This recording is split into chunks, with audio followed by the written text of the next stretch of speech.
안녕하세요. 저는 미취학 남자 아들 둘을 키우고 있는 30대 초반 여성입니다. 아이들을 유치원에 보내고 혼자 집에서 사연들을 들으며 같이 울고 웃는 게 낙이었는데 이렇게 제 사연을 보내니까 많이 떨리네요. 그래도 혼자만 생각하고 덮기에는 화가 많이 나는 이야기다 보니 여러분들에게 하소연 겸 털어놓고 싶어져 사연을 보내봅니다. 저는 20대 초반 어린 나이에 남편을 만나서 30대가 될 때까지 우여곡절도 있었지만 그래도 성실하고 알뜰하게 살아왔어요. 남편은 저보다 나이가 8살 많은데 사실 제가 집안 형편이 어려워 고등학교만 졸업하고 남편이 하는 고깃집에서 알바를 오래 했거든요. 그때만 해도 제 눈에 남편은 정말 성실하고 반듯하고 경제적으로도 여유가 있는 멋진 사장님이었어요. 저 역시 지각 한번 하지 않고 뭐든 열심히 하는 성격인데다가 주위에서 이쁘장하다는 말도 종종 듣는 편이라 그런지 남편의 적극적인 대시로 사귀게 되었어요. 그리고 결혼해서는 남편과 저를 닮은 아이들도 둘이나 낳게 됐네요. 여기까지 들으시면 큰 문제가 없다고 느끼실 것 같아요. 이렇게 평범한 저희 가정에 빨간불이 들어온 건 노총각인 아주버님이 결혼을 하면서 생긴 형님 때문인데요. 어떤 일들이 있어서 나름 열심히 살아온 저희가 이혼을 하게 된 것인지 지금부터 제 이야기를 시작하도록 하겠습니다. 남편은 이남 중에 막내이고 저는 외동딸인데요. 남편에게 하나뿐인 형이자 저의 아주버님은 나이 40이 넘도록 결혼을 못하고 부모님과 같이 지내는 노총각이었어요. 시모, 시부 모두 말은 안 해도 항상 주위 분들을 만나면 어디 좋은 여자 없냐며 물어보고 어떻게든 첫째 아들을 장가 보내려고 혈안이셨답니다. 그런데 하도 오랜 기간 노총각으로 지내서인지 일은 대기업 다니면서 잘하시는데 이 아주버님이 여자 앞에서는 영 쑥맥이라 소개팅을 해도 성공을 못 하시더라고요. 그래도 부모님이나 저희 부부에게 빌붙으시는 것도 아니고 요즘은 일부러 결혼하지 않는 사람들도 많으니까 큰 걱정하지 않고 지냈어요. 그러던 어느 날 갑자기 아주버님이 결혼을 하겠다고 집에 여자를 데리고 오신 겁니다. 그것도 저랑 동갑인 젊고 이쁜 여자를요. 심지어 명문대 나와서 같은 대기업 연구원으로 같이 일하고 있다니까 갑자기 아주버님이 확 달라 보이던 거 있죠. 처음에는 일하느라 꾸밀 줄도 모르고 어리숙하게 다니는 아주버님에 비해 너무 예쁘고 세련된 모습이라서 혹시 사기당하는 거 아닌가 싶은 생각이 들 정도였는데요. 그런데 진짜 불같은 사랑에 빠지셨는지 연애한다고 집에 데려온 지 6개월도 안 돼서 결혼까지 팍팍 진행이 되는 겁니다. 그러다 보니 정말 우리 아주버님이 드디어 노총각 딱지 떼고 장가를 가시는구나 싶으면서 형님이 반갑게 느껴지기도 했어요. 솔직히 남편 집안이 좀 보수적인데 저는 나이가 어리기도 했고 어린 나이에 혼수 예단도 하나 못하고 시집을 왔기 때문에 신혼 초에 기가 죽어서 작은 일에도 눈치를 보면서 지냈거든요. 그래도 시간이 약이라고 아이들을 둘씩이나 낳고 나니 이제는 시부 시모 눈치도 안 보고 할 말도 좀 하고 그랬어요. 물론 여러분들이 보시기에는 여전히 소심한 모습이었겠지만요. 어쨌든 희한하게 제가 먼저 이 집에 시집을 온 사람이고 이제 새로운 사람이 집에 들어오는 거고 저처럼 눈치 볼 수도 있으니 잘 적응하고 지낼 수 있게 도와주고 싶은 마음이 생기더라고요. 남편한테도 괜히 이상한 말 꺼내서 눈치 주거나 장난치지 말라는 오지랖 쩌는 말까지 할 정도였어요. 그렇게 저 혼자 상상 형님 맞이를 하고 있던 중에 상견례 날이 됐습니다. 아주버님과 형님 둘 다 대기업에 다녀서 돈을 잘 벌어 그런지 근사한 호텔 룸식당을 잡아뒀길래 신기해하며 들어갔어요. 저희 가족이 제일 먼저 도착해서 주위를 둘러보며 기다리는데 진짜 생화랑 도자기 같은 걸로 된 장식품들이 엄청 많고 조명이며 테이블 의자며 돈 냄새가 확 나더라고요. 아이들이 한창 뛰어다니며 노는 시기인데 하나라도 만져서 깨트리면 큰일 나겠다 싶어 식은땀이 줄줄 났어요. 그렇게 하지마 앉아 소리를 반복하면서 난리치고 있으니 시부 시모와 아주버님이 들어오고 연이어 형님네 가족들이 들어오면서 식사가 시작됐습니다. 형님 부모님은 지방에서 부동산 임대업을 한다더라고요. 아주버님처럼 성실하고 든든한 사위를 얻게 돼서 너무 기쁘다면서 웃는데 시모 시부 얼굴이 그렇게 환한 건 처음 봤습니다. 형님도 따로 메이크업과 헤어를 받고 왔는지 이날따라 너무 예뻤어요. 원래도 화려한 얼굴인데 옷도 트위드 투피스로 곱게 차려입으니 제가 봐도 연예인 저리 가라 할 정도로 세련됐더라고요. 저도 격식 갖추는 자리니까 나름 화장하고 꾸미고 갔는데 비교할 수 없이 화려한 형님을 보니 조금 주눅이 들었습니다. 게다가 한창 신혼집이니 예물이니 상견례 자리에서 할 만한 말들이 오고 가길래 저도 모르게 귀를 기울이게 됐는데요. 구두쇠 시모 시부가 귀한 딸 며느리로 보내주시고 형님에게도 우리 집에 시집와줘서 너무 고맙다며 예물은 자기들이 꼭 좋은 걸로 해주고 싶다고 하는 겁니다. 순간 듣는데 뭔가 가슴이 찌릿하더라고요. 그도 그럴 것이 저희 부부가 결혼할 때만 해도 제가 고졸에 친정도 못 산다는 이유로 무조건 간단하게 다 생략하고 넘어갔기 때문에 상견례도 동네 한식집에서 대충 하고 넘어갔거든요. 예물도 너희 알아서 하라고 해서 남편이랑 저랑 18K 결혼 반지 하나만 딱 맞춘 게 다였어요. 물론 다 부부 형편에 맞춰서 하는 거라지만 저랑 동갑인 형님이 이렇게 다르게 결혼을 시작하는 걸 보니 마음이 편하진 않더라고요. 이 와중에 에피타이저부터 시작해서 값비싼 어패류, 갑각류, 보양식까지 주르륵 코스로 들어오는데 밥 안 먹고 놀겠다고 자꾸 자리에서 일어나는 아이들을 붙잡고 있자니 음식이 코로 들어가는지 입으로 들어가는지 모를 것 같았습니다. 이 와중에 남편은 강 건너 불구경하면서 시모 시부랑 같이 하하호호 아주버님과 형님을 칭찬하면서 웃고 있는데 섬에 혼자 남겨진 것처럼 갑자기 마음이 너무 외롭더라고요. 그래도 이날은 아주버님과 형님이 주인공인 상견례 자리니 신경 쓰지 말고 밥이나 먹고 가자는 마음으로 웃으며 있었는데요. 이런 제 마음을 아는지 모르는지 이 형님이 자꾸 말을 거는 겁니다. 말씀 많이 들었어요. 재수 씨가 있는데 너무 착하고 아이들도 잘 키우고 잘 사신다고요. 저랑 나이가 같다고 들었는데 제가 뭐라 불러야 할지. 아이고, 나이가 무슨 상관이야. 네가 손윗 사람인데. 아가, 네가 동서라고 부르고 둘째 너는 형님이라고 부르면 된다. 알겠지? 친하게 지내는 것도 좋지만 동갑이라고 예의에 어긋나면 안 된다. 사부인, 제가 중간에서 교통정리를 잘할게요. 너무 염려하지 마세요. 중간에서 툭툭 끼어드는 시모가 너무 얄미웠어요. 그래도 좋은 자리니까 참을 인을 마구 마음속에 새겼죠. 그런데 시모보다 더 짜증나는 건 눈치 없는 형님이었어요. 아주버님한테 못 들은 건지 뭔지 자꾸 고졸인 저한테 무슨 과였냐고 물어보질 않나, 어디서 많이 본 얼굴이라고 자기 친구가 다닌 학교 혹시 나오지 않았냐고 물어보질 않나. 그냥 슬슬 넘어가려고 했는데 굳이 꼬치꼬치 따져서 제 입에서 결국 고졸이라는 말이 나오게 하는 겁니다. 아, 죄송해요. 제가 실례를 했네요. 요즘 워낙 다들 대학 나오니까 당연히 동서도 나왔을 거라 생각을 했어요. 제가 생각이 짧았어요. 사과드릴게요. 아, 내가 왜 그랬지? 형님의 태도가 참 기가 막히더라고요. 좋은 말도 한두 번이지 계속 사과를 하니까 제가 고졸이라는 게 뭔가 큰 잘못을 한 것 같은 거예요. 이 기분이 말로 표현이 안 되는데 그 상황은 그랬습니다. 살면서 제가 고졸이라는 것에 대해 큰 불편함이나 부끄러움은 없었어요.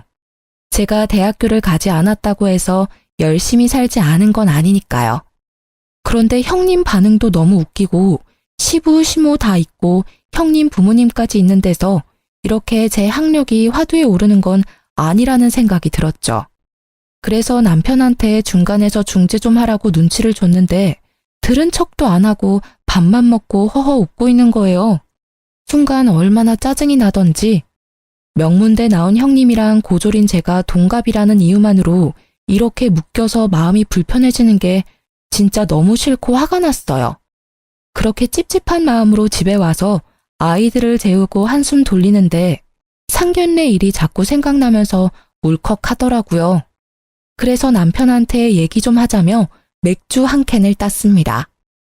여보, 오늘 어땠어? 아주버님이랑 형님 상견례 말이야. 어떠긴 뭐가 어때? 사돈 뗄 분들 인상도 좋은 것 같고 지방에서 그 정도 사업할 규모면 돈도 좀 있는 것 같고 우리 형 이제 인생 좀 피나 잘 됐다 이런 생각 들지. 나는 오늘 너무 짜증났어. 알아?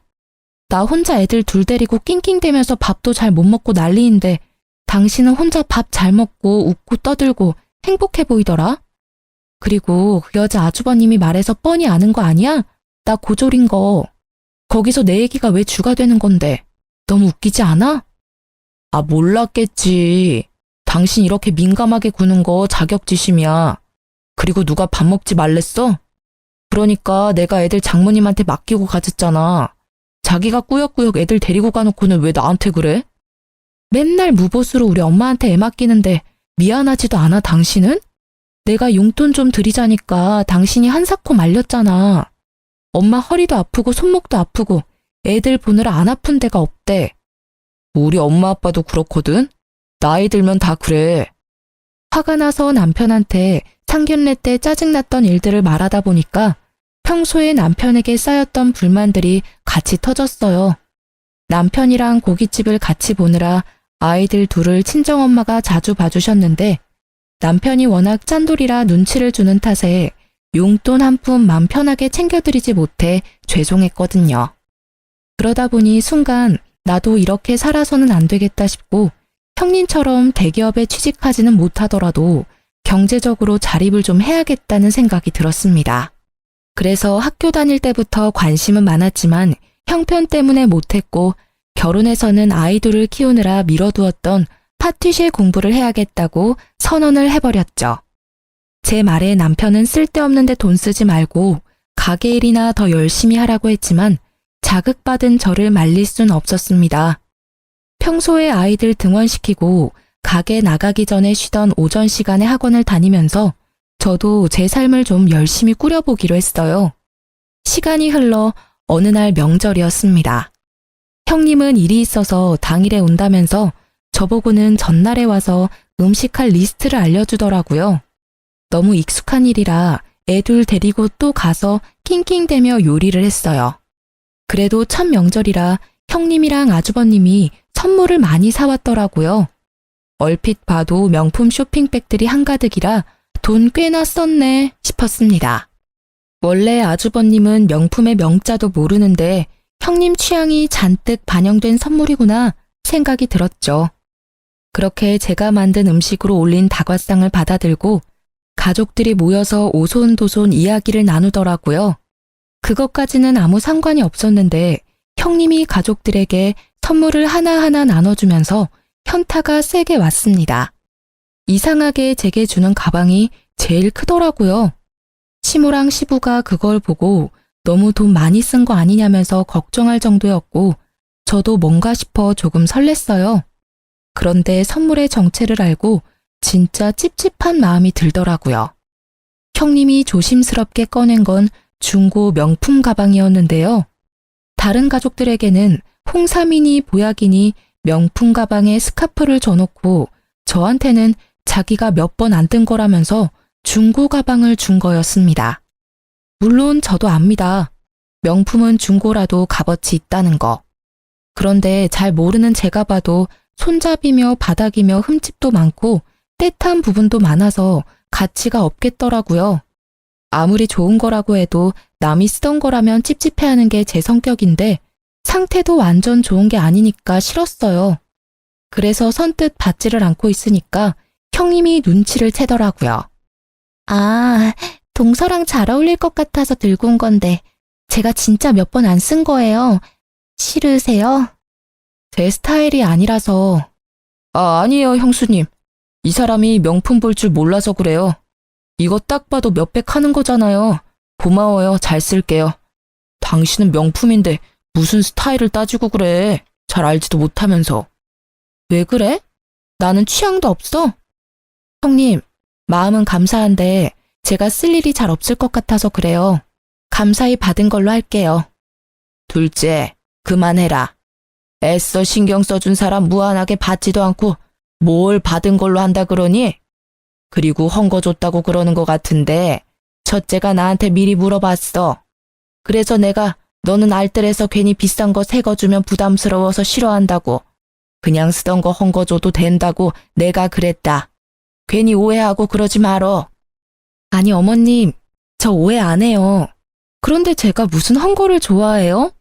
저 알뜰한 건 맞는데 새 것도 좋아해요. 왜 그런 말씀을 하셨어요? 진짜 얼척이 없더라고요. 이야기가 커지니까 중간에서 아주버님이 당황해서 가방을 주섬주섬 들어 챙기는데 괜히 죄송하기까지 했어요. 형님은 또 계속 저한테 죄송하다고 그러는데 저만 또 중간에서 쓸데없이 예민한 사람 된 것 같고 다른 가족들 보기에도 민망해서 못 앉아 있겠더라고요.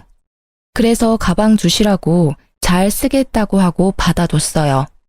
그래도 마음이 답답해서 잠시 바람 좀 쐬고 오겠다면서 아이들을 데리고 근처 놀이터에 가서 좀 놀아주고 왔는데요.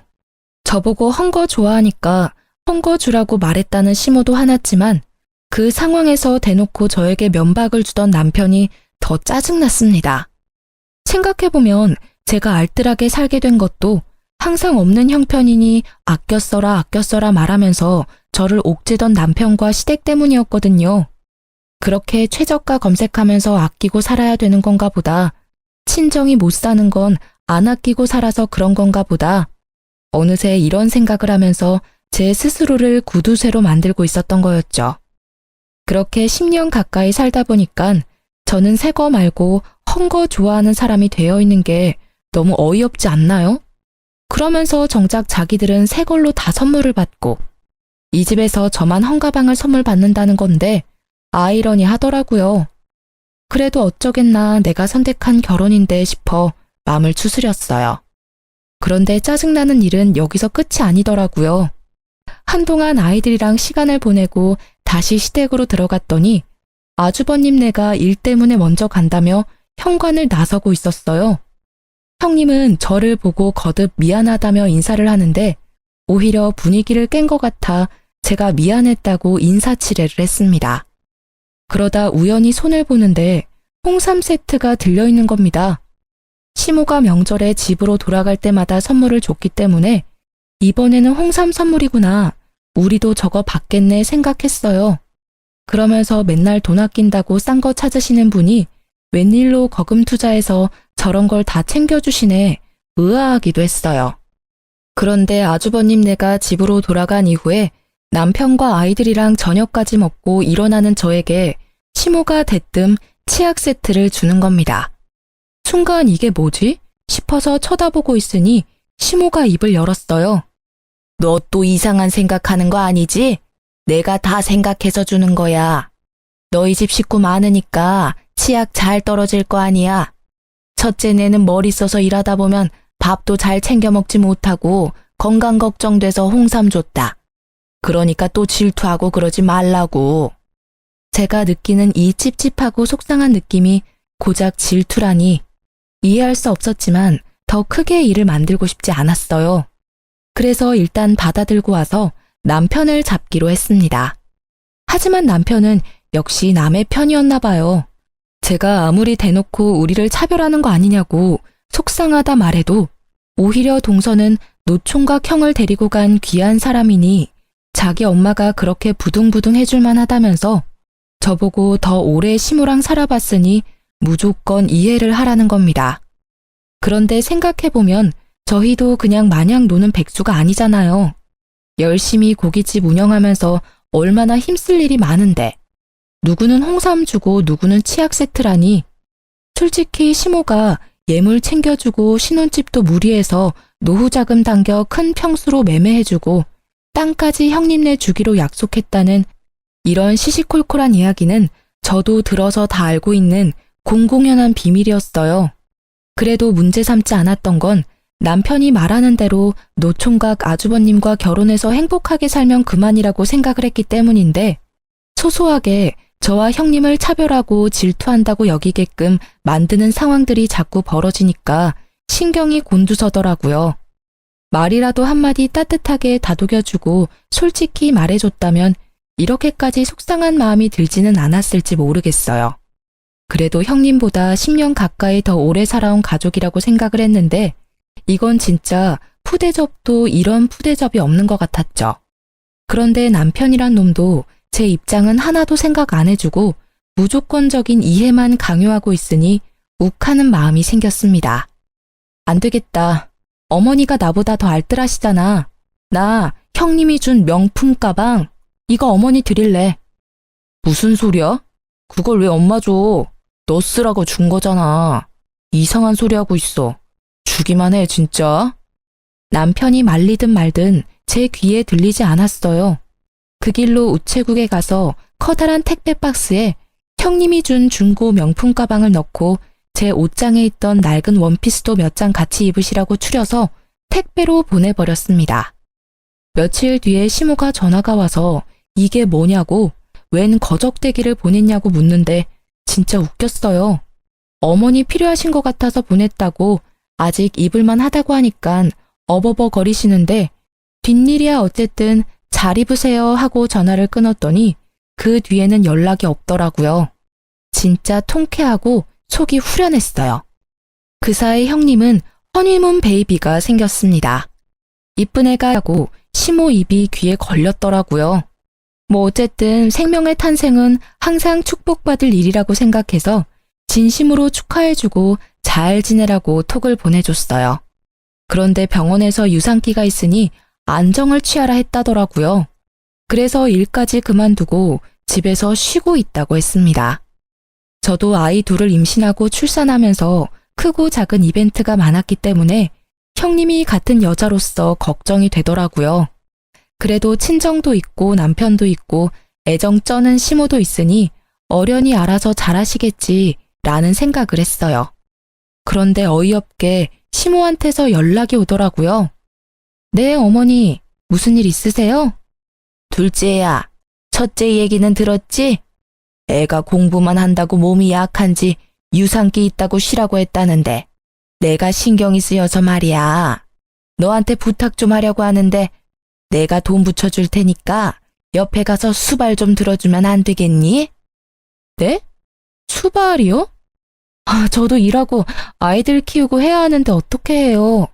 어머니가 가시는 게 맞지 않아요? 아니면 친정 어머니나. 친정이 멀어서 못 올라온대.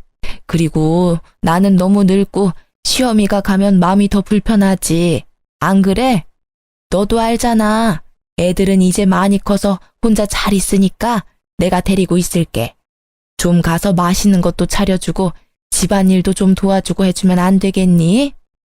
어머니, 저도 애들 가졌을 때 똑같이 힘들어서 피도 비치고 안 좋았어요.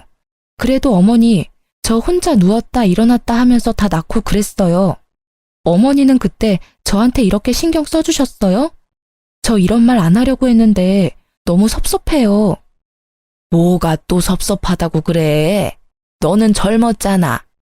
너랑 지금 첫째랑 아기 낳는 나이가 다른데 그걸 또 그렇게 속 좁게 구니? 아유, 그냥 좀 도와줘. 내가 돈 준다고 하잖아. 진짜 너무너무 섭섭하고 서럽더라고요. 친정 형편이 어려워서 경제적으로 부족함은 있었지만 그래도 엄마 아빠 모두 저를 외동딸로 아끼며 키워주셨어요. 그런데 시모는 저보고 당연하다는 듯이 돈 줄 테니 형님 수발을 들라고 하는데 진짜 분노가 치솟더라고요. 처음에는 그렇게 뻔뻔하게 말하다가 제가 뭐라 하니 계속 고민하다가 안 되겠다 싶어서 용기 내 말하는 거라면서 염치 없지만 부탁하자고 태세 전환을 하는데 말문이 막혔어요. 기분도 나쁘고 사실 저도 이맘때쯤 제과제빵 학원을 다니면서 고깃집도 다니고 아이들도 케어하느라 몸이 10개라도 모자랐거든요. 그래도 어쩌겠어요. 같은 여자로서 유산기가 있다고 힘들다는데요. 나 몰라라 했다가 아이가 잘못되면 진짜 웃긴 얘기지만 네가 안 도와줘서 그렇다면서 시모가 또 저를 몰아세울 것 같은 거예요. 그래서 결국 큰맘 먹고 형님을 돌봐주러 다니기 시작했답니다. 정말 저도 친구가 이랬다고 저한테 이야기하면 바로 미쳤다면서 그러고 왜 살았냐고 뭐라 했을 거예요. 그런데 사람이 너무 구석으로 몰리면 사고 회로가 막히는지 어쩔 수 없다. 조금만 도와주자. 바보같이 생각이 들던 거 있죠? 결국 형님 집으로 들어가서 수발을 들기 시작했어요.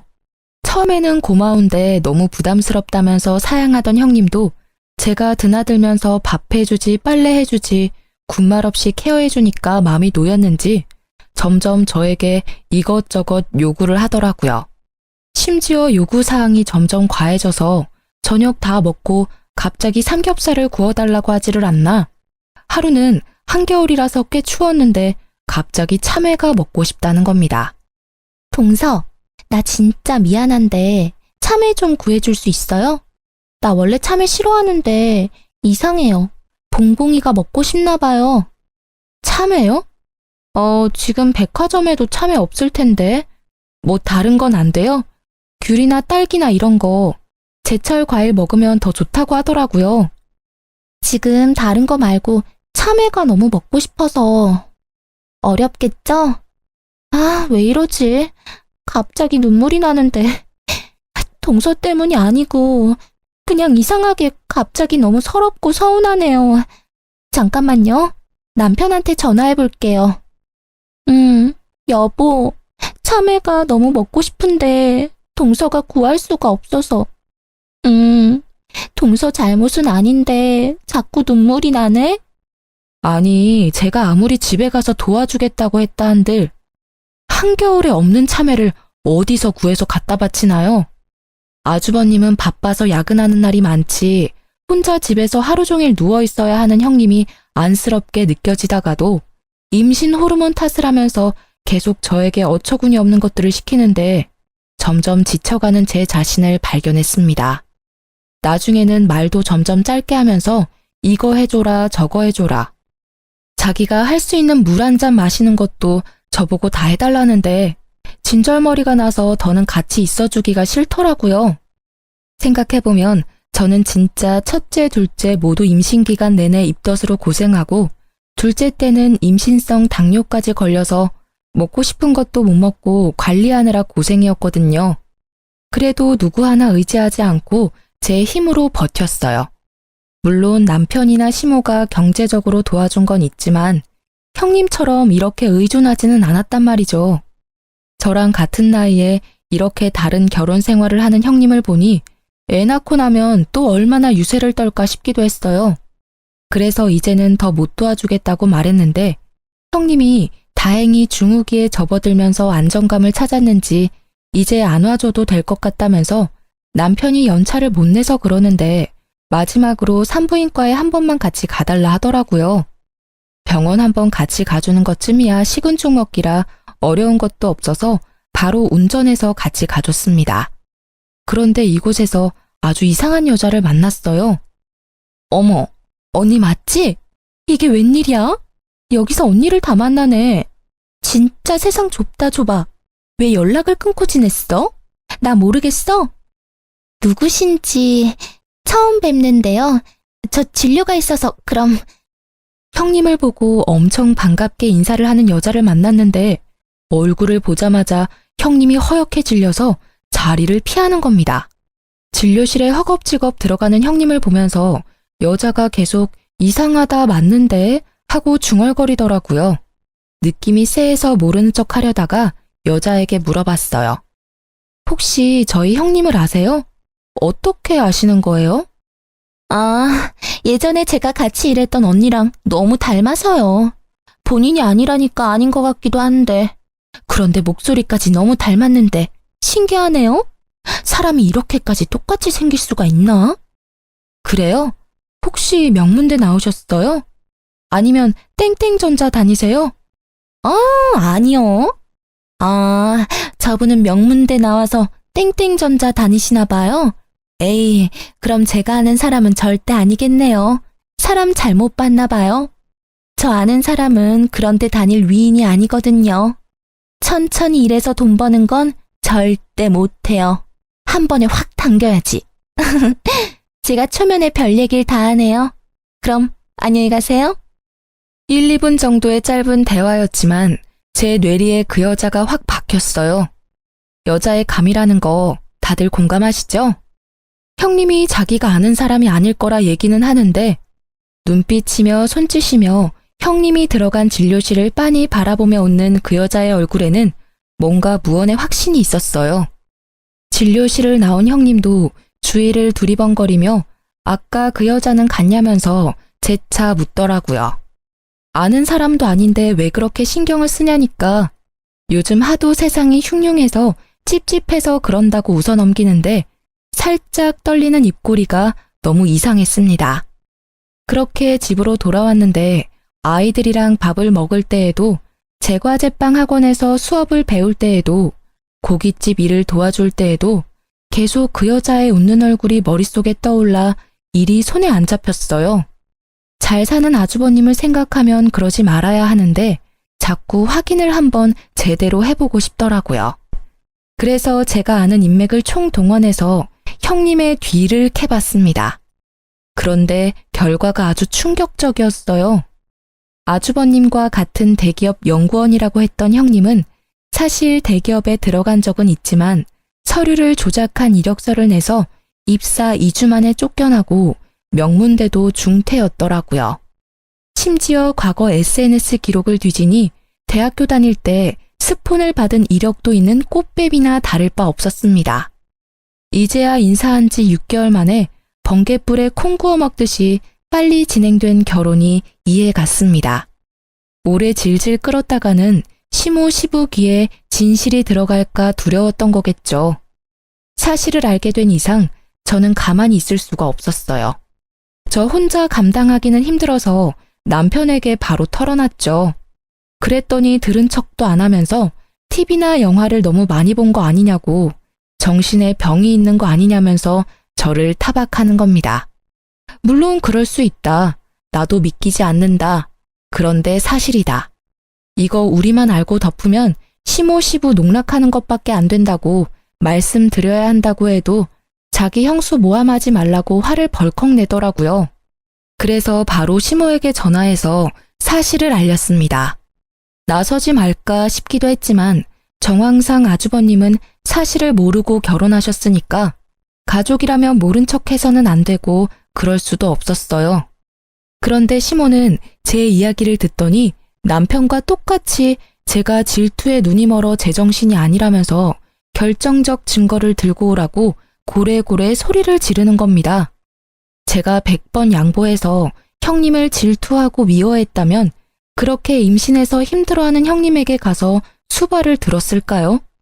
일부러라도 그런 말이 듣기 싫어서 짜증나고 화가 나도 꾹 참고 형님 앞에서는 티내지 않고 잘 지내려고 했습니다. 그런데 저만 갈수록 이상한 사람이 되니까 너무 답답했어요. 그래도 다들 이렇게까지 진실이 아니라고 하니 그래, 나도 모르겠다. 눈 감아버리자 하는 마음도 들더라고요. 내가 진짜 아주버님 친동생도 아니고 꽃뱀한테 털리면 자기들만 손해지 내가 손해인가? 내 아이들한테 피해만 없으면 돼 마음을 꾹 참아보기로 한 거죠. 10달 채워 아기를 낳았습니다. 저는 그동안 얼굴을 보면 못 참을 것 같아서 일부러 시댁이랑 왕래하지 않고 지냈는데요. 남편이랑도 대면대면해져서 아이들이 없으면 말 한마디 하지 않고 지나가는 날이 많았어요. 정말 제가 뭘 잘못한 것도 아닌데 별나고 이상한 사람 취급을 하니까 저도 마음이 많이 상해서 아이들만 보고 지냈던 것 같아요. 그래도 아이를 낳았다니까 가만히 있기는 어렵더라고요. 이혼한 사이도 아닌데 가족이 출산을 했으니 축하한다고 이야기는 해주고 선물이라도 해줘야 하는 거잖아요. 저는 바보같이 이때만 해도 그런 게 예의라 생각했습니다. 바보처럼 착한 아주버님을 생각해서요. 그래서 100일 잔치를 한다기에 예쁜 옷도 사서 포장하고 빠듯한 형편이지만 돈까지 뽑아서 봉투에 넣어뒀어요. 당연히 가족들을 모아서 하는 100일 잔치인데 남편이랑 아이들도 가길래 저는 당연히 간다고 생각했어요. 그런데 제가 준비를 마치고 아이들과 남편 차에 타려는데 남편이 정색하면서 같이 가려고? 떨떠름하게 묻는 겁니다. 무슨 소리야? 나도 가야지. 난 가족 아니야? 아니, 그게 아니라 솔직히 당신 형수님 별로 안 좋아하잖아. 그런데 괜히 좋은 날 가서 깽판이라도 치면 나도 더는 당신 실드 쳐주기 힘들어. 그냥 집에 있어. 당신 무슨 소리야. 내가 무슨 깽판을 친다고 그래. 나 아무 말도 하지 말래서 몇 달 동안 가만히 있었잖아. 그런데 내가 무슨 시한폭탄도 아니고 왜 나를 못 잡아먹어서 그래? 그렇게 무서우면 무서울 일 하지 말고 살았어야지. 지금 나를 이렇게 몰아세우는 게 맞는 거야? 아, 당신 요즘 너무 이상해졌어. 제정신 아닌 것 같다고. 솔직히 애들 당신이랑 같이 생활하는 것도 안 좋은 영향 줄까봐 너무너무 걱정될 정도야. 알아? 그냥 오지 말고 집에서 잠이나 자. 정말 제 말은 하나도 듣지 않고 믿지 않는 남편에게 실망했습니다. 그러면서 저를 무슨 정신병자 취급을 하는데 내가 왜 이렇게 살아야 하나 화가 치솟더라고요. 그래서 진짜 미친년이 뭔지 보여주기로 했습니다. 당신들이 그렇게 원하는 결정적 증거 내가 꼭 찾아줄게. 기다려. 뭔 소리야 또. 아무튼 집에 있어라. 우린 간다. 가자 얘들아. 엄마가 머리가 많이 아프대. 병원 가야 돼 병원. 남편이랑 아이들을 형님네 아기 100일 잔치에 보내고 바로 집에 돌아와 예전에 받았던 형님 관련 자료를 뒤졌어요. SNS를 타고 들어가서 형님의 옛날 친구를 찾았습니다. 딱 봐도 하류계 쪽에서 일하는 것 같았는데 몇 달 전에도 연락할까 말까 하다가 아주버님 생각해서 참았거든요. 그런데 나만 병자로 몰아가는 남편과 시모를 보니 너무 빡쳐서 더는 참을 수가 없겠더라고요. SNS 메시지를 남기니 생각보다 빨리 답이 왔어요. 알고 보니 형님은 과거의 친구나 지인 남편, 지인 남친들을 꼬셔서 사기치고 돈까지 뜯은 후에 잠수 타는 게 특기였더라고요. 자기도 당했다면서 그때 파혼하고 남자 기피증이 생겨서 아직 이렇게 사는데 그녀는 결혼해서 애까지 낳았냐는 겁니다. 그날 밤 집으로 돌아온 남편에게 이게 결정적 증거 아니냐면서 메신저를 하나씩 보여줬는데 반응은 여전히 차가웠어요. 이런 게 다 사기야 사기. 왜 모르는 사람 말을 더 신뢰해? 형수님 우리 이제 가족이잖아. 언제까지 이렇게 질투할 거야? 나 질투 아니야. 너무 억울해. 여기 봐. 형님 얼굴 사진이잖아. 형님 이야기 맞는데 왜 나보고만 아니라고 해? 난 안 믿어. 못 믿어. 제발 그만 좀 해. 진짜 확 정신병원 보내버리기 전에. 뭐라고? 형수님은 자기가 임신했을 때 도와주러 와서 옷도 많이 두고 갔다면서 하나도 안 버리고 모아뒀다고 오히려 세탁 못해서 미안하다더라. 자기가 그때 와서 많이 도와줬다고 평생 못 잊을 거래. 어떻게 이런 사람을 그렇게 모함하고 헐뜯어? 남편의 뒷말은 하나도 들리지 않고 정신병원 보내버린다는 말이 가슴에 비수가 돼서 꽂혔어요. 어떻게 자기 아내 말은 하나도 믿어주지 않고 듣기 싫고 일 만들기 싫다는 이유로 병원에 보내버린다고 큰 소리를 칠 수 있는지 남편에게 온갖 정이 떨어지더라고요. 더는 같이 살기가 싫었고 이렇게 제가 애먼 사람 헐뜯고 모함하는 사람으로 아이들 기억에 남기 싫었습니다. 그래서 내가 잘못했다면서 반성하겠다고 거짓으로 말하고 기다렸다가 시댁의 아주버님과 형님 그리고 저희 식구가 다 모여 밥 먹는 날에 맞춰 SNS 속 형님 친구에게 주소를 알려줬어요. 언제든 복수해주겠다면서 자기한테 소재지만 좀 말해달라고. 깜빵 가도 되니까 그년 가만 안 두겠다고 벼르던 여자였어요. 화기애애한 분위기에서 밥을 먹고 있는데 시간 맞춰 여자가 왔습니다. 누구세요? 야 이년아, 여기 숨어 있었어? 내 인생 나락 보내버리고 너 혼자 이렇게 평생 잘 살 수 있을 거라 생각했니? 내 남편이랑 천년만년 살 줄 알았더니 이렇게 또 호구 한 명 잡았어? 내 돈 내놔, 내 돈! 그러자 여자가 엄청난 힘으로 문을 열고 형님의 머리채를 잡아 끌었습니다. 벙찐 아주버님을 뒤로 하고 시모가 형님을 보호했어요. 그러자 그 여자가 시모 머리채까지 끌어서 내던지고 형님 뺨을 세차게 연거푹 때리더라고요. 남편이랑 시부가 놀라서 여자들을 뜯어 말리는데 도저히 힘에 부치자 저보고 멍청하게 가만히 서 있지 말고 112에 신고하라면서 저러다 형님 죽겠다면서 뭐라 하는 거예요. 그 소리를 듣는데 아휴, 진짜 피가 거꾸로 솟는 기분이었습니다. 그래서 바로 가방 속에서 유전자 검사지를 꺼내서 던졌어요.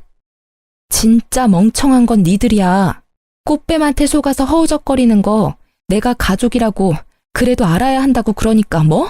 사람 정신병자 취급해놓고 결정적 증거를 가져와. 그래서 가져왔어, 결정적 증거. 어디 한번 천천히들 살펴보시던가요. 뭐라는 거야 지금. 당신 진짜 미쳤구나. 이 여자가 그러더라고. 형님한테 쌓인 게 너무너무 많대. 자기가 깜빵 간다고 유전자 검사까지 다 도와줬어. 가족보다 낫지 않니? 내가 질투를 한다고? 내가 모함을 한다고? 나는 호구 잡힌 가족에서 빠질게. 이혼해. 너무 화가 나서 사실 형님 아기 봐줄 때 몰래 친자 검사를 의뢰했는데 어이없게 아주버님과 아기가 친자가 아니더라고요. 이런 상황에서 끝까지 내 말을 믿기는커녕 듣지도 않고 형님만을 위하며 감싸고돈 남편과 시댁에 이혼을 통보했어요. 남편은 끝까지 미쳤다면서 정신병자라고 하고 아주버님은 검사지 읽으면서 오열하고 시모는 충격에 뒷목을 잡고 쓰러지는 걸 보고 집을 나왔습니다. 그렇게 저는 우여곡절 끝에 이혼을 하게 됐습니다. 아이들이 이 모든 상황을 지켜본 건 정말 마음 아팠어요. 하지만 하나뿐인 아빠가 엄마에게 정신병원에 보내겠다면서 으름장 놓는 가정에서 지내는 것보다는 낫다고 생각합니다. 이혼하고 이 모든 일에 책임을 물어 남편은 집을 주고 양육비를 저와 아이들에게 보내주고 있어요. 아주버님은 이 모든 상황을 알고도 결혼했지만 아기까지 자기 핏줄이 아닌 줄은 몰랐다고, 회사도 못 나가고 방에서 안 나온다고 하네요. 전 시부모는 당장 그년에게 소송 건다고 난리라고 하고요. 바락바락 미쳤다면서 소리를 지르는 걸 모두 지켜본 아이들이 아빠를 거부하고 한 달에 한 번 만나는 것도 싫다고 해서 남편은 현재 아이들도 제대로 못 보고 힘들어하고 있어요. 이게 다 진짜 충언을 듣지 않고 질투니 모함이니 저를 깎아내리기 바빴던 업보라고 생각합니다. 이제 제가 할 일은 항상 즐겁고 밝은 것들만 보여주면서 아이들이 겪었던 충격을 어루만져주는 것이겠죠. 그래서 남편이랑 싸우고 자극받아 신청했던 제과제빵 학원을 모두 이수하면서 기술을 터득했고 남편한테 받은 위자료로 작은 베이커리 카페를 열게 됐어요. 크지는 않지만 제가 워낙 성실하고 알뜰한 성격이라 아이들 둘 양육하면서 살기에는 모자람이 없을 듯하네요. 어쨌든 이혼하고 나서 제 하루하루는 너무나 편안합니다. 더는 나 혼자 답답하고 속상해하지 않아도 되고 이상한 가족들의 이상한 편애에 갇혀 자존감 떨어지는 삶을 살지 않아도 되니까 이걸로도 저는 정말 만족한답니다. 왜 진작 알을 깨고 나올 생각을 하지 못했는지 내 자신이 가장 소중하다는 걸 이제야 알겠어요. 정말 친한 친구들에게조차